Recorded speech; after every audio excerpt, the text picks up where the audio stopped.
हो मी पण आता बुक करतोय कार. तूही घेशील रे, नाराज कशाला होतोयस? हॅलो, कट झाला वाटतं. आल्याची गेल्याची शेजाऱ्याची. ए आई, तू का माझी नजर काढतेस? कारण कार घेण्याआधीच तू गावभर सांगतोयस ना म्हणून. मग माझं काय होणार आहे? मला नाही विश्वास आहे सगळ्यावरती. नजर हातात मीठ मोहरी घेऊन आई आजीकडून नजर काढण्यावरती तुमचा विश्वास नसेल एक वेळ, पण पॉझिटिव्ह एनर्जी, निगेटिव्ह एनर्जी ह्यावर तर आहे. हे असं नाही करू शकत तुम्ही. लागली नजर.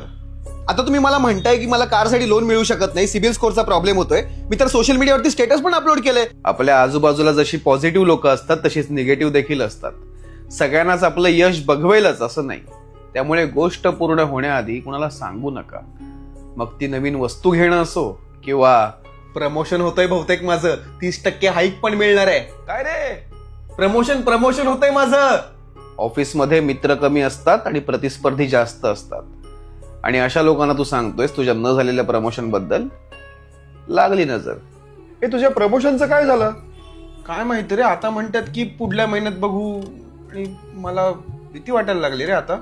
काही गोष्टी लपवून ठेवाव्या, मग ते प्रमोशन असो किंवा प्रेम. आपल्या तितकं आहे म्हणून बघ आपण सोशल मीडियावर फोटो टाकला आणि किती लाईक कमेंट आल्या लोकांच्या. मी तुला सांगतोय ना, आपलं कपल खरंच खूप बेस्ट आहे यार, सगळे लोक म्हणतात. आणि हे कौतुक सगळेच करतायत, पण त्यातले किती जण आहेत जे चांगल्या मनाने करतायत. नातं हे स्वतःसाठी असावं, जगासाठी नसावं. कारण आपलीच लोक असतात ज्याला इतकं सुंदर रिलेशनशिप बघवत नाही. मग लागते नजर. अगं आत्ता सकाळपर्यंत आपलं सगळं छान सुरू होतं, लगेच तू कशी काय भांडायला लागलीस माझ्यासोबत? ए बा ऐक, मी ओरडत नाही तुझ्या. ब्रेकअप म्हणजे अचानक माझ्यासोबत हे कसं काय व्हायला लागलं? कारण गोष्टी पूर्ण होण्याआधीच जगाला सांगत सुटलास. नवीन वस्तू घेतोयस, तोंड बंद ठेव. नवीन घर घेतोयस, तोंड बंद ठेव. तुझं प्रमोशन होतंय, तोंड बंद ठेव. बाहेर वॅकेशनला चाललायस, तोंड बंद ठेव. तुझं रिलेशन सुखात सुरू आहे, तोंड बंद ठेव. आयुष्यात कोणतीही गोष्ट जोवर पूर्ण होत नाही तोवर तोंड बंद ठेवून निगेटिव्ह एनर्जी पासून दूर राहायचं. पण तरी पण निगेटिव्ह एनर्जी आपल्या आसपास आली तर मग आपण दुप्पट पॉझिटिव्हिटी घेऊन फिरायचं. म्हणजे त्या निगेटिव्हिटीचा आपल्यावरती फरक पडत नाही. पण मग दुप्पट पॉझिटिव्हिटी आणायची कुठून? आपली श्रद्धाळू आई जे काही सांगते ते आशीर्वाद समजून गुपचूप ऐकायचं. कळलं? आई नजर काढ.